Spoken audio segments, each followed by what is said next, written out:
দরকার হয় ভাই আপনি ধৈর্য বসে থাকেন, ওইটা আমরা মনে করবো আপনি ঝুলিয়ে আছেন। ঠিক আছে, ঠিক আছে, শুনতে পাচ্ছেন তো? যে কথা আমি তুলেছিলাম, অন্য ধর্মে যদি আপনাকে আল্লাহ পাঠাতেন, আপনি সব কিছু বাদ দিয়ে নিজের ধর্মে, এই যে ইসলাম, আপনাকে এখন যদি বলা হয় 1 কোটি টাকা দেওয়া হবে, আপনি ইসলাম বাদ দিয়ে হিন্দু হয়ে যান, হবেন? কয়েকদিন আগে আমি সিরাজগঞ্জে ছিলাম, বৃষ্টি হচ্ছে, মাহফিলের গেট আর পূজার গেট পাশাপাশি, ওরা বৃষ্টি হচ্ছে এই জন্য পূজার ওই যে পেছন দিয়ে আমারে নিয়ে গেল মন্দিরে। আমি একটু দেখলাম, তাকিয়ে দেখি পেছনে ওদের যে দৃশ্যগুলো সব তো দেখা যায়, সামনে 8টা 10টা হাত 2-3টা পা দিয়ে দাঁড়িয়েছে, 2টা পা দিয়ে 8টা 10টা হাত এভাবে থাকে না? আমি এগুলো দেখিনি, আমি পেছনে তাকিয়ে দেখি সবার পেছনে বাঁশ দেওয়া, মানে যে কয়টায় দাঁড়িয়ে আছে সবগুলো বাঁশ দিয়ে খাড়া করে রাখে, একটাও দাঁড়াতে পারে না একা একা। অথচ হাত কয়টা? 8-10টা। পা কয়টা? বলেন বলেন। আল্লাহ রাব্বুল আলামিন বলেন, ইন্নাল্লাযীনা তাদউনা মিন দুনিল্লাহি ইবাদুন আমসালুকুম, নিশ্চয় যারা আল্লাহ বাদে অন্য কাউকে ডাকে ওগুলো আমি আল্লাহর আর একটা সৃষ্টি। তুমি যেমন আমার গোলাম, ওইটাও আমার গোলাম। কোরআনে কারিমে আল্লাহ একটা উদাহরণ দিয়েছেন আমাদেরকে খুব মনোযোগ দিয়ে শোনার জন্য। সূরা হজে রব্বুল আলামিন বলেন, ইয়া আইয়ুহান নাসু দরিবা মাসালুন ফাসতামিউ লা। হে মানব মণ্ডলী, আল্লাহ শুধু মুসলমানকে বলেন নাই, হে মানব মণ্ডলী, বলেন তো হিন্দু কি মানুষ না? বলেন বলেন। পৃথিবীতে যত ধর্মই মানুষ পালন করুক না কেন, আল্লাহর দৃষ্টিতে সবাই মানুষ। আল্লাহ যেহেতু সবার মালিক, সবাইকে তিনি বানিয়েছেন, এই জন্যে তিনি ডাকও দিয়েছেন ওইভাবে, ইয়া আইয়ুহান নাস, হে মানব মণ্ডলী, দরিবা মাসালুন ফাসতামিউ লা। একটা উদাহরণ পেশ করছি তোমাদের সামনে, একটা দৃষ্টান্ত, একটা উপমা দিচ্ছি, খুব ভালো করে শ্রবণ করো।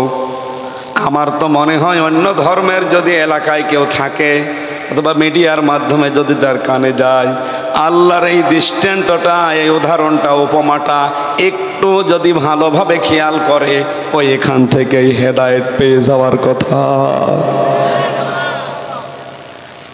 রব্বুল আলামিন কোরআনে কারিমে আয়াতের ভেতরে জানিয়ে দিয়েছেন, ইয়া আইয়ুহান নাস দরিবা মাসালুন ফাসতামিউ লা, ইন্নাল্লাযীনা তাদউনা মিন দুনিল্লাহি লা ইয়াখলুকু যুবাবা ওয়ালাউ ইজতামাউ লা।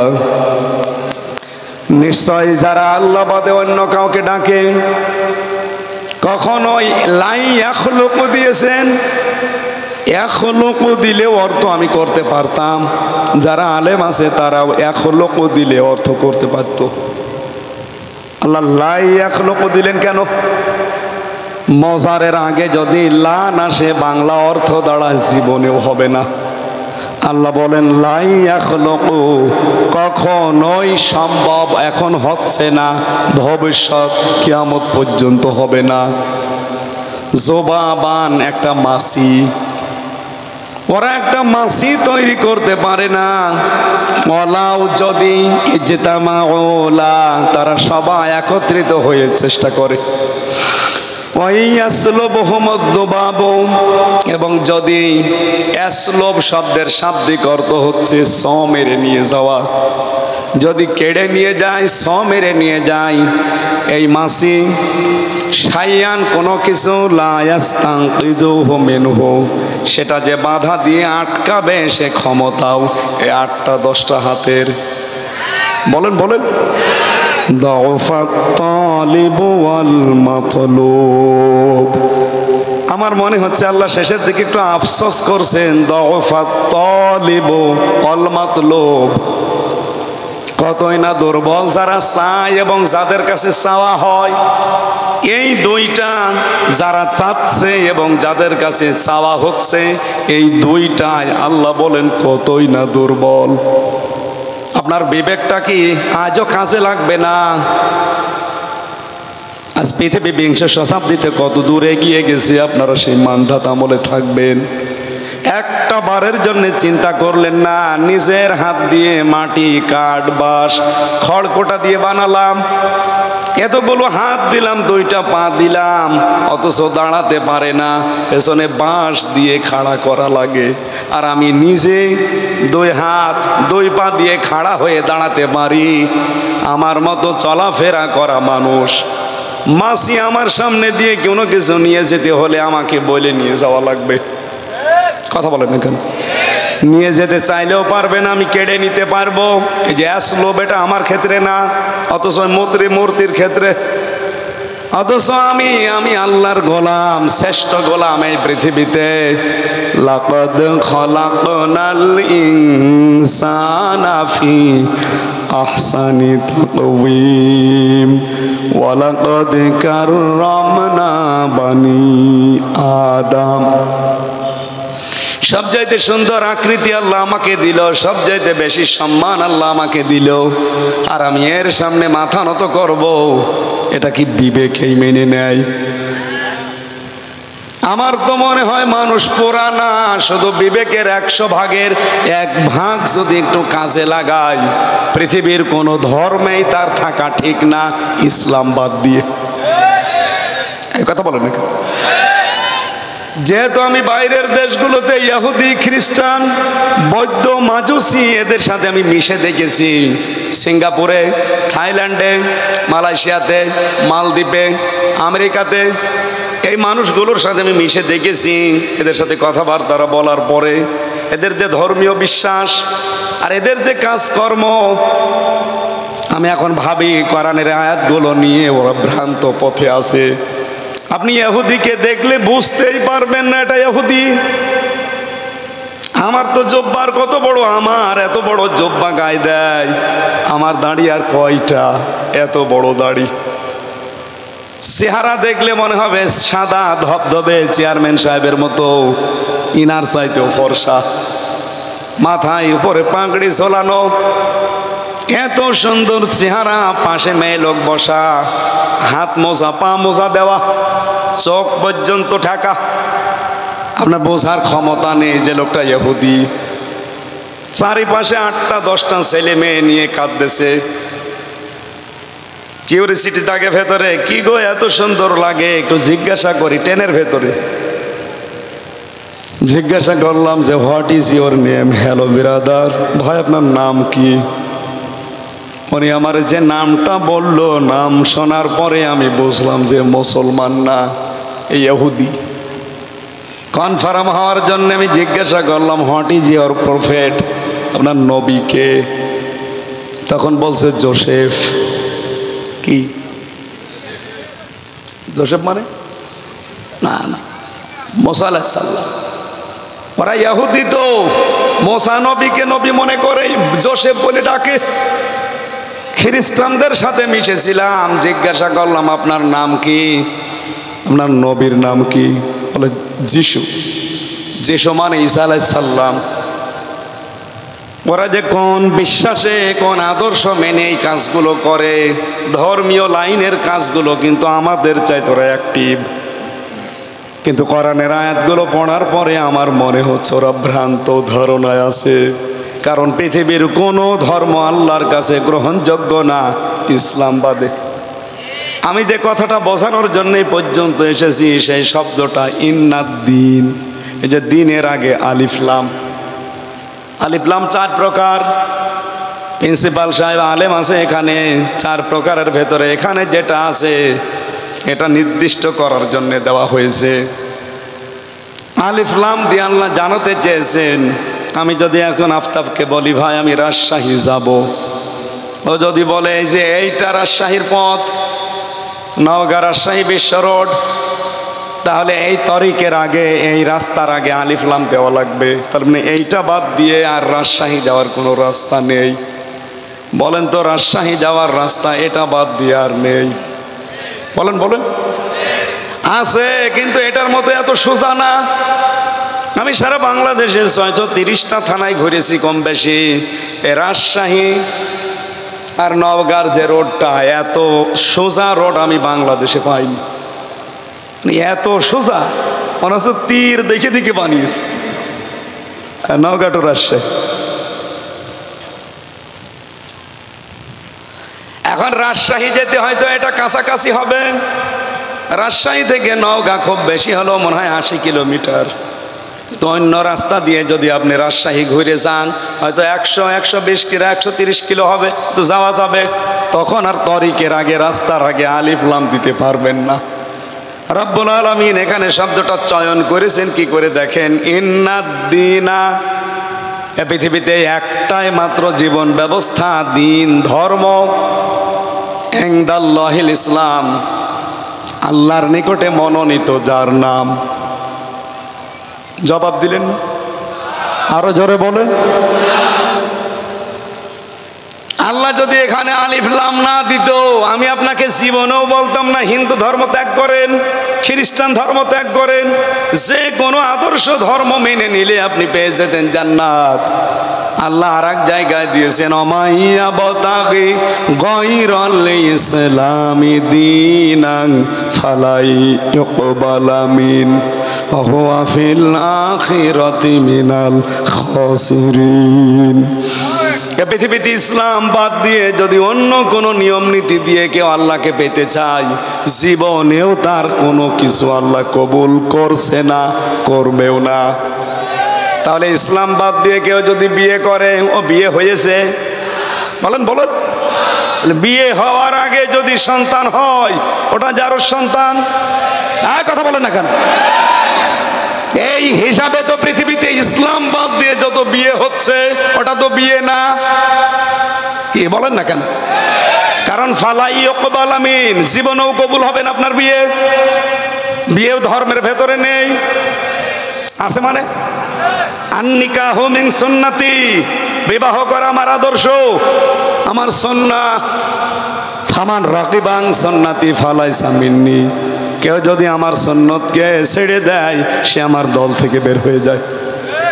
তাহলে বিবাহ করা যদি আপনি ধর্ম মনে করেন, সুন্নাত মনে করেন, ইবাদত মনে করেন, বিবাহের পরে যেটা আছে এই কাজগুলোকেও আপনাকে সুন্নাত, ইবাদত মনে করা লাগবে। কথা বলেন না কেন? বিয়ে করলে একটা সংসার হয়। তাহলে ইসলাম বাদ দিয়ে যারা বিয়ে করছেন ওটা কিন্তু বিয়ে হয়নি। আমি বাকিটা বলতে পারছি না, কারণ একটু গভীরে নামলে আবার এরা কাটছাট করে দেখা যাচ্ছে কালার বানিয়ে দেবে। এই বাংলায় বললাম না প্রথমে, থক্কু দরকার নেই। কিন্তু এটাই বাস্তব। আমি সবটা না বললেও অর্ধেক বলেছি। জ্ঞানী যারা বুঝে ফেলেছেন, ইসলাম বাদ দিয়ে বিয়ে হয় না, ইসলাম বাদ দিয়ে ব্যবসা হয় না, ইসলাম বাদ দিয়ে রাজনীতি হয় না। এবার জায়গা মতো হাত পড়িয়েছে। হ্যাঁ, আমি জানি তো। বলেন তো, আমি যে কিছুক্ষণ আগে টয়লেটে গিয়েছিলাম, বাম পা দিয়ে প্রবেশ করে আল্লাহুম্মা ইন্নী আউযু বিকা মিনাল খুবুসি ওয়াল খাবাইস, এটা পড়েছি। 4-5 মিনিট কাজ শেষ করে যখন বের হলাম ডান পা দিয়ে গফরানাক বললাম, হে আল্লাহ আমাকে মাফ করে দাও। আলহামদুলিল্লাহিল্লাযী আযহাবা আন্নিল আযা ওয়া আফানি, প্রশংসা করছি তোমার, কারণ একটা গন্ধ এবং কষ্টদায়ক জিনিস আমার থেকে বের করে দিলে। এই যে আমি 8-10 মিনিট এখানে যাই সময় কাটিয়েছি, আমার পুরাটা কি ইবাদত। এই কথা বলা লাগবে, আরো জোরে বলুন। আপনি এই যে বিবাহ করার পরে বাসর রাত্রে সন্তান জন্ম দেবেন, সন্তান জন্ম দেওয়ার সময় একটা দোয়া পড়া লাগে, নবীজির সুন্নাহ, বিসমিল্লাহি আল্লাহুম্মা জান্নিবনাশ শাইতান ওয়া জান্নিবিশ শাইতান মা রাযাকতানা। হে আল্লাহ, আমি তোমার নামে শুরু করছি আজকের সংসার, আমার এই সংসারের মাধ্যমে যেই সন্তানাদি তুমি আমাকে দেবে সেগুলো শয়তান থেকে বাঁচাও এবং কি আমাদের দুইজনকেও বাঁচাও। এখানে যে রিজিক আল্লাহর কাছে আপনি চেয়েছেন এটা কোনো খাবারের জিনিস না, এটা সন্তান। এটা কি বলেন বলেন? আপনার ছেলে মেয়ে কয়টা? দুইটা ছেলে মেয়ে জন্ম দেওয়ার আগে দোয়া পড়েছেন আলহামদুলিল্লাহ। না অনেকে পড়ে না, 4-5টা ছেলের বাপ। আরে ভাই দোয়া পড়েছেন, বছর বছর দোয়া পড়তে মনে ছিল না, আবার কবে পড়বেন? 5টা হয়ে গেছে এখনো দোয়া পড়েননি, আরো দুইটোই দোয়া পড়িস। আওয়াজ যে সংসার করেছে, 2টা সন্তান জন্ম দিয়েছে। আমার যেমন 8-10 মিনিট টয়লেটের আপনি ইবাদত মনে করলেন, ওর যে 2টা সন্তান জন্ম দিতে কমপক্ষে 2 বছর লেগেছে। এই 2 বছরের সংসার পুরোটা ইবাদত। আর কথা বলেন না কেন? এমনকি ও সংসার করার পরে যে গোসল করেছে, মাথার ওপরে যে পানি দিয়েছে, প্রতিটি ফোঁটা যখন জমিনে পড়েছে প্রত্যেকটা ফোঁটায় একটা করে নেকি হয়েছে। এইটাকে আপনার নেকি মনে হয়, সওয়াব মনে হয়, ইসলাম মনে হয়, দিন মনে হয়। আর আপনি জীবনের বিশাল একটা অংশ পরিবার নীতি, সমাজনীতি, রাজনীতি, অর্থনীতি, সংস্কৃতি, ধর্মীয় নীতি, এইগুলোর কথা যখন আমি কোরআন দিয়ে তুলে আনতে চাই তখন আপনার কাছে দুনিয়ার কাজ মনে হয়। এটা যদি দুনিয়ার কাজ কারো কাছে মনে হয়, আমার মনে হয় এই বিয়ে করাটাও ওর দুনিয়ার কাজ, ও সুন্নত না। আমি আবার বলছি, ইসলাম বাদ দিয়ে আপনার বিয়ে না, ইসলাম বাদ দিয়ে আপনার ব্যবসা না, ইসলাম বাদ দিয়ে আপনার রাজনীতি না, ইসলাম বাদ দিয়ে আপনার দেশ না। কথা বলেন না কেন? আল্লাহ এমনিতে লাগাননি, এখানে দিনের আগে আলিফ লাম এই কারণে দিয়েছেন। এক একটা শব্দ আমি ব্যাখ্যায় পড়েছি, লক্ষ লক্ষ কথা। তাহলে আল্লাহর কাছে যে মনোনীত একটা জীবন ব্যবস্থা, ধর্ম, তার নাম ইসলাম। ইসলাম যে কবুল করে তাকে আমরা বলি মুসলিম। ইসলাম শব্দটা যদি আপনি জবর দিয়ে পড়েন সালমন মানে শান্তি, যদি জের দিয়ে পড়েন সিলমন মানে ইসলাম। কোরআনে কারিমে আল্লাহ এই সিন জের দিয়ে পড়েছেন, ইয়া আইয়ুহাল্লাযীনা আমানু দুখুলু ফিস-সিলমি কাফা। ইমানদারেরা তোমরা পরিপূর্ণভাবে ইসলামে প্রবেশ করো। তাহলে পায়খানা করা, বিয়ে করা, এটা যদি আপনার কাছে দিন মনে হয়, ব্যবসা করা, রাজনীতি করা, সমাজনীতি করাও দিন মনে হওয়া লাগবে। এটা যদি কেউ পার্থক্য করেন কি হবে জানেন? এই বলবো, আফাতুমিনুনা বিবাদিল কিতাবি ওয়া তাকফুরুনা বিবাদ। আমি আল্লাহ যে বিধান দিলাম কিছু মানবে আর কিছু যদি ছেড়ে দাও, কিছু যদি অস্বীকার করো, গোপন করে রাখো, যেহেতু এখানে তাকফুরুন আছে। কেউ যদি বাদ দিয়ে দেয় কিছু আর কিছু গ্রহণ করে, টয়লেটটা গ্রহণ করে, বিয়েটা গ্রহণ করে, কিন্তু ব্যবসাটা গ্রহণ করে না, রাজনীতি গ্রহণ করে না, আন্তর্জাতিক নীতি গ্রহণ করে না, আল্লাহ পাক বলেন কি হবে তাদের? ফামা ইয়াফআলু যালিকা মিনকুম ইল্লা খিজিয়ুন ফিল হায়াতিদ দুনিয়া ওয়া ইয়াউমাল কিয়ামাতি ইউরাদ্দুনা ইলা আশাদ্দিল আযাব। দুনিয়ার জীবনে আমি লাঞ্ছনা, গঞ্জনা, অপমান, অপদস্থ এটা আমি ভরিয়ে দেব তোদের জীবনে। এতটুকু আল্লাহ যদি শেষ করে দিতেন তাও আমি আয়াতটা পড়তাম না। পরের শব্দ আরো কঠিন, ওয়াউমাল কিয়ামাতি ইউরাদ্দুনা ইলা আশাদ্দিল আযাব। কিয়ামতের দিন তোকে আমি কঠিন যন্ত্রণাদায়ক আযাবের দিকে তেড়ে তেড়ে নিয়ে যাব। ইউরাদ্দুনা তাদেরকে পাঠানো হবে ইলা আশাদ্দিল আযাব, কঠিন যন্ত্রণা। আসাদু ইসমে তাফজিল, সুপারলেটিভ ডিগ্রি এটা, এর চাইতে বড় আযাব আর হয় না। তার মানে কোরআনের কিছু মানে, দিনের কিছু মানে, কিছু মানে না। ওদের আযাব কম না বেশি? আরো বেশি। এই জন্য সতর্ক করছি, মানতে হলে পুরাটা মানেন, আর না মানতে হলে একবারে আবু সেহেলের মতো হয়ে যান। কি কথা বলেন এখন? দুনিয়ার টাটকা সুখগুলো হারাবেন, আবার আখেরাতও হারাবেন, এটা কথা হইল? যে কোনো এক লাইনে থাকেন। আর আমার বিশ্বাস বাংলাদেশের 18 কোটি মানুষ আমরা যদি এক লাইনে এসে যাই, এদেশে ইসলাম কায়েমে আর বাধা নেই। আমি আবার ওই কথাটা তুলছি, যেহেতু আল্লাহ আপনাদেরকে ইসলামে পাঠিয়েছেন, মুসলমানের ঘরে পাঠিয়েছেন, এই জন্যে শুকরিয়া আদায় করছি। কারণ এমন একটা মনোনীত জীবন ব্যবস্থা, পছন্দ করা ধর্ম, যে ধর্মে আমার আল্লাহ নিজে ওয়ারাদিতু লাকুমুল ইসলাম দীনা, বলেন আল্লাহু আকবার। উনি নিজে রাজি হয়ে গেছেন ইসলামের ওপরে। আমি খ্রিস্টান ধর্মের ওপরে রাজি আছি, এ কথা আছে কোরআনে? আমি ইহুদি ধর্মের ওপরে রাজি আছি, এ কথা আছে? আমি হিন্দু ধর্মের ওপরে রাজি আছি, এ কথা আছে? অন্য ধর্মে যদি কেউ থাকেন, তাকে আহ্বান জানাবো, পৃথিবীর সর্বশ্রেষ্ঠ এবং সর্বশেষ গ্রন্থ হেদায়েতের গ্রন্থ, এটা পড়েন। আপনার বিবেকের 100 ভাগের 1 ভাগ কাজে লাগলে আপনি মুসলমান হয়ে যাবেন, আশা করি ইনশাআল্লাহ। কলেজের এক অধ্যাপক, যশোরের বিসিএস ক্যাডার, ওনারে বলেছিলাম, স্যার আপনাকে মুসলমান হওয়া লাগবে না, আপনি শুধু আমাদের ধর্মীয় গ্রন্থ একটু বুঝে বুঝে পড়বেন। 3 মাস সময় দিলাম। আপনি হয়তো আরবি পড়তে পারেন না, বাংলায় পড়েন, ইংরেজিতে পড়েন, 3 মাস একটু বুঝে পড়বেন, আমি আপনাকে জিজ্ঞাসা করব। আল্লাহর বান্দা 3 মাস পরে নিজের থেকে মুসলমান হয়ে গেছে। এই জন্যে বলছি, অন্য ধর্মে আপনি থাকতেই পারেন না, যদি কোরআনের কাছে আপনি আসতে পারেন, একটু পড়েন বুঝে। লরেন বুথ, টনি বেলাওয়ারের শালিকা, খ্রিস্টান মহিলা, কোরআনে পড়তে এসে 53 জায়গায় ভুল ধরেছিল, তো সর্বশেষ নিজের জীবনের ভুল ধরে মুসলমান হয়ে গেছে।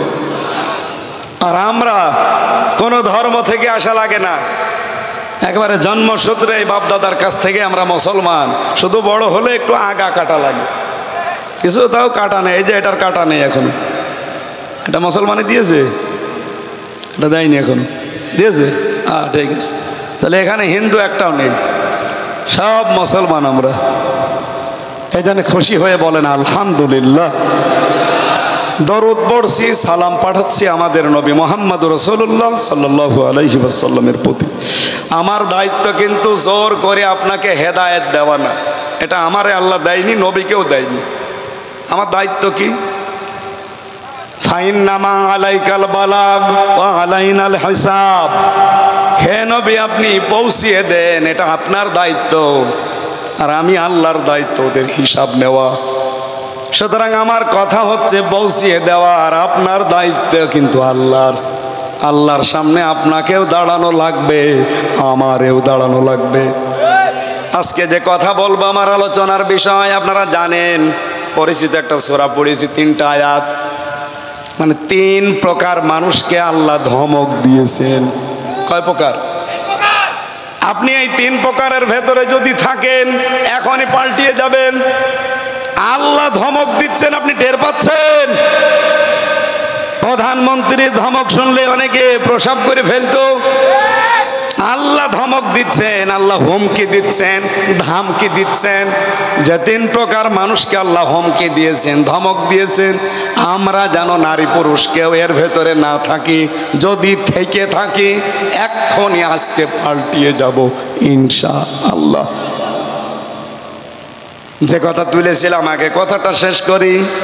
আমার দায়িত্ব প্রচার করা, আর আপনার কি আপনার হিসাব নেওয়ার দায়িত্ব কার? কোরআনে কারীম জানিয়েছে, ফাইন তাওয়াল্লাউ ফাইন্নামা আলাইহি মা হুম্মিলা ওয়া আলাইকুম মা হুম্মিলতুম ওয়াইন তুতিউহু তাহতাদু ওয়া মা আলার রাসূলি ইল্লাল বালাগুল মুবিন। সূরা নূর 18 নম্বর পারা 16 নম্বর পৃষ্ঠা 3 নম্বর লাইনের 54 নম্বর আয়াত, এটা শেষের দিকে আছে। এটা তাফসিরে ফি জিলালিল কোরআনে দেখবেন বিস্তারিত লেখা আছে। আল্লাহ বলেন আপনি প্রচার করেন, আপনার কথা শোনার পরে যদি কেউ মুখ ঘুরিয়ে চলে যায়, যাক, আপনাকে যে দায়িত্ব ভার বহন করার জন্য দিয়েছি এইটা আপনার। সুতরাং আমি যতটুকু জানি, আফতাব যতটুকু জানি, তাদের দায়িত্ব হচ্ছে ওইটা প্রচার করে দেওয়া। বাল্লিগু আন্নি ওয়ালাউ আয়া, একটা বাক্য যদি জেনে থাকো পৌঁছিয়ে দাও। এ দায়িত্ব রাসূলুল্লাহ আমাদেরকে দিয়েছেন। শুধু আমাদের দুইজনকে? বলেন বলেন। নবীজি এখানে বাল্লিগ বলেন নাই, বাল্লিগু বহু বচন। এ বাল্লিগু বহু বচনের ভেতরে যদি এই আফতাব থাকে, আমির হামজা থাকে, আপনিও আছে। আমরা নবীর উম্মত, আপনি নবীর উম্মত না? এই কথা বলেন না কেন? আজ সবাই মিলে প্রচার করার দায়িত্ব নেন। যে যতটুকু জানেন, আন্নি আমার পক্ষ থেকে, ওয়ালাউ আয়া, যদি একটা আয়াত আপনার জানা থাকে। আমার হাদিস পড়ার পরে মনে হয় বাংলাদেশে সবাই যদি এই দায়িত্বটা নিজের কাঁধে তুলে নিতাম, যেমন মা হুম্মিলতুম ফাইন তাওয়াল্লাউ ফাইন্নামা আলাইহি মা হুম্মিলা ওয়া আলাইকুম মা হুম্মিলতুম। আপনার উপরে যে দায়িত্ব আছে, হামালা মানে বহন করা, আপনি এটা বহন করে চলেন, এইটার দায়িত্ব আপনার। ওদের উপরে যে দায়িত্ব ভার আছে, ওইটার দায়িত্ব আপনার না। ওদের দায়িত্ব সম্পর্কে ওরা জবাব দেবে। সুতরাং আমরা প্রত্যেকে কিন্তু দায়িত্বশীল, একটা ভার পেয়ে গেছি। যদিও নবীজি এই কথা যখন বলেন, তার সামনে 1,14,000 সাহাবী আমরা জানি ছিল, তার ভেতরে আমরা ছিলাম না, কিন্তু আমাদের পূর্বপুরুষরা ছিল। এই কথা বলেন না কেন? তাদের পক্ষ থেকে হামজার উপরে, আফতাবের উপরে এসে দাঁড়িয়েছে। এখান থেকে কিয়ামত পর্যন্ত যারা আসবে তাদের উপরে এটা বর্তাবে। সুতরাং আমাদের উচিত হচ্ছে যে যেই ভার পেয়েছি, এই ভারটা আমাদের বহন করা দরকার। ওমা আলার রাসূলি ইল্লা না ওয়া ইন তুতিউহু তাহতাদু। হে নবী, ওরা যদি আপনাকে অনুসরণ করে, তাহতাদু, তারা হেদায়েত পেয়ে যাবে। সুবহানাল্লাহ বলতে পারেন না? এখানে হেদায়েত পাওয়ার কয়েকটা শর্ত দেখলাম। একটা হচ্ছে আপনার যে দায়িত্ব ভার, এটা আপনি পালন করবেন, এটা বহন করে চলবেন। 2 নম্বরে আপনি অনুসরণ করবেন রাসূলুল্লাহকে, তাহলে হেদায়েত পাওয়া সহজ হবে আপনার জন্য। ওমা আলার রাসূলি ইল্লাল বালাগুল মুবিন। হে নবী, আপনি বলে দেন যে আমি শুধু পৌঁছিয়ে দেওয়ার দায়িত্ব, এছাড়া আমার কোনো দায়িত্ব নেই। লাস্তা আলাইহিম বিমুসাইতির। আপনাকে আমি দারোগা পুলিশ করে পাঠাইনি যে পিটিয়ে মানুষ হেদায়েত করা লাগবে, কোনো দরকার নেই। আমার দায়িত্ব তাহলে এখন আমি বুঝে পেলাম যে সঠিকটা তুলে ধরবো আপনাদের কাছে। আর আপনার দায়িত্ব এটা নিয়ে আপনি চিন্তা ভাবনা করবেন বাড়ি যে। কথা বলছেন না? ওয়ানসালনা ইলাইকা যিকরা লিতুবাজ্জিনা লিন্নাস। আপনার প্রতি যে কিতাব দিলাম, এই জিকিরকে আপনি স্পষ্টভাবে মানুষের সামনে বর্ণনা করবেন। ওয়ালা আল্লাহুম ইয়াতাফাক্কারুন। আর যারা আপনার সামনে বসে আছে, এদের দায়িত্ব হচ্ছে বাড়ি যে এই কথাগুলো নিয়ে তারা যেন চিন্তা ভাবনা করে যে আমি করলাম কি আর শুনলাম কি। এবার আসেন আমরা ওই 3 শ্রেণীর কথা একটু শুনি। আমার মনে হয়, আমার বিশ্বাস, আমার যে ধারণা আছে, এখানে 100 জনের মনে হয় 95 জন ধরা খেয়ে যাবেন। ওই যে ধরা যারা খাবে একে চলে যাচ্ছে মনে হয়।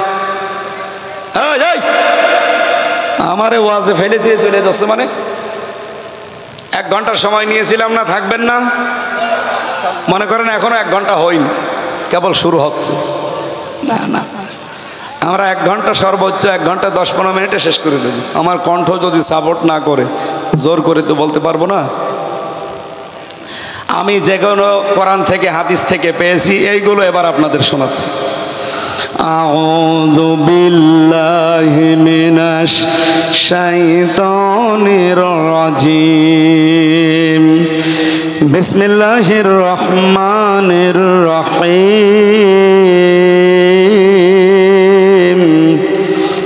ওয়াইলুল লিকুল্লি হুমাযাতিল লুমাযা। সাদাকাল্লাহুল আযীম। সূরার নাম হুমাযা। কি বললাম বলেন তো? আরেকবার বলেন। মক্কায় নাজিল হয়েছে 9টা আয়াত আছে, মাত্র একটা রুকু আছে, শব্দ আছে 33টা, অক্ষর আছে 161টা। সূরার নাম আবার বলেন কি? আর একবার বলেন। হমাজা মানে নিন্দাকারী। এই দোষে দোষী নেই আমার মনে হয় এখানে 5-6 জন পাওয়া যাবে, বাকি সবাই আমরা এই দোষে দোষী। নিন্দা করা এটা যে কত বড় একটা অপরাধ আল্লাহর দৃষ্টিতে, আল্লাহ ধমক দিচ্ছেন। মানুষ যদি একটু নিজেকে নিয়ে ভাবে, জীবনে ওর মুখ দিয়ে কোনোদিন নিন্দা সামনে হোক পেছনে হোক বের হবে না। অথচ এই স্বভাব 100 জনের 95 জনের ভেতরে, মেয়েদের ভেতরে আরো বেশি। কথা বলে না কেন? মেয়েরা সবচাইতে বেশি নিন্দা করে তার পুত্রবধূর। কথা বলে না কেন? আর বৌমাগুলো সবচাইতে বেশি নিন্দা করে তার শাশুড়ির। অথচ এই দুই জায়গায় নিন্দা করা যদি বন্ধ হতো, আমাদের পরিবারটা একটা মিনি জান্নাত হয়ে যেত। সম্মানিত মা বোনেরা, মেয়েটা যখন আসে আপনার বাড়িতে, এই লোকের মেয়ে, এটাকে নিজের মেয়ের মতো মনে করতে পারেন না? অন্যের মেয়ে একটা এসেছে, নিজের মেয়ে তো কত দোষ করে। নিজের মেয়ে সকালবেলা উঠে 2টা না 4টা সিদ্ধ ডিম খায়, হাফ গিলাস না 1 গিলাস দুধ খায়, এরপরে ছোলা ভিজিয়ে খায়, কালো জিরা খাচ্ছে, রসুন খায়, মধু খায়, এরপরে 4-5টা করে রুটি।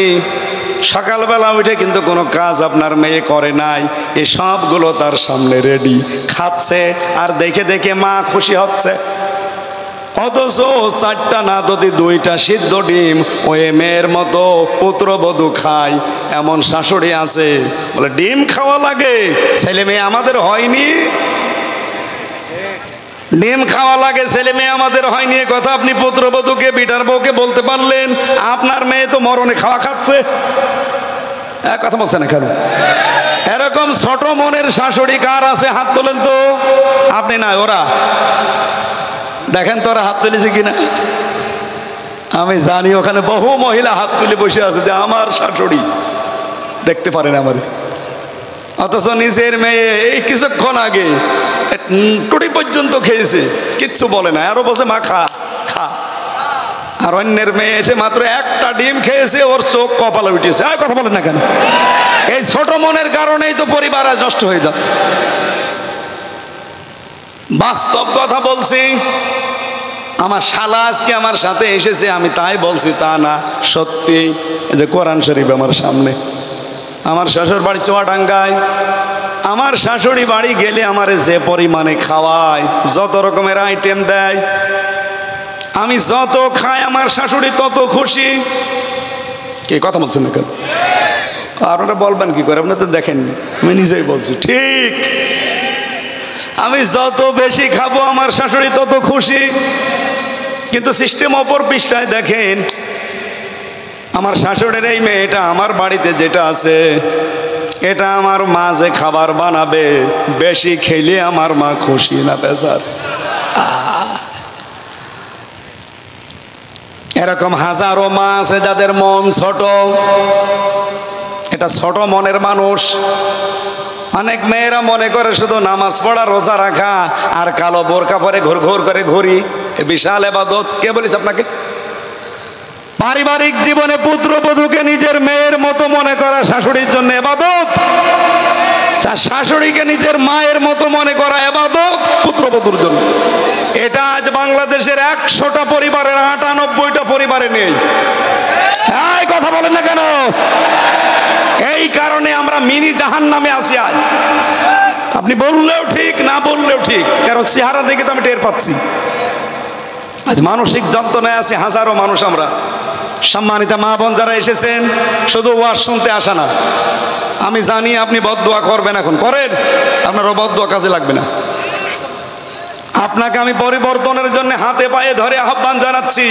আপনার কারণে আজ হাজারো আফতাবের মতো, হামজার মতো মানুষ অসুস্থ হয়ে যাচ্ছে, মানসিক রোগী। আমরা কিছু বলতেও পারি না, সইতেও পারি না। এরকম পরিবার দেশে নেই। তো মনটা একটু উদার করলে আমাদের এই চিন্তা করা লাগে না। আমি বউ শাশুড়ির ভেতরে যত মিল মহাব্বত ভালোবাসা মমতাময়ী মা এবং পুত্রবধূর মতো আচরণ দেখতে পারবো, আমরা তত সুস্থ থাকতে পারবো। এই স্বামীগুলো বলেন তো ঠিক কিনা? হাত তোলেন, স্বামী যারা হাত তোলেন। এই ভিডিও ওইদিকে মারো, ও মহিলা প্যান্ডেলে যারা বসে আছে দেখুক, তোলেন হাত। স্বামী কারা আছেন? বিয়ে না করে আবার হাত তোলার দরকার নেই। আলহামদুলিল্লাহ। সম্মানিত মা বোনেরা, আপনার ওয়াজ শেষ, এরপরেও যদি আপনার পরিবর্তন না আসে, যদি মনে করেন শুধু নামাজ পড়া ইবাদত, রোজা করা ইবাদত, আর কারো বোরকা পরা ইবাদত, আরে ওয়াকুলু লিন্নাসি হুসনা, মানুষের সাথে হাসি মুখে কথা বলো ইবাদত।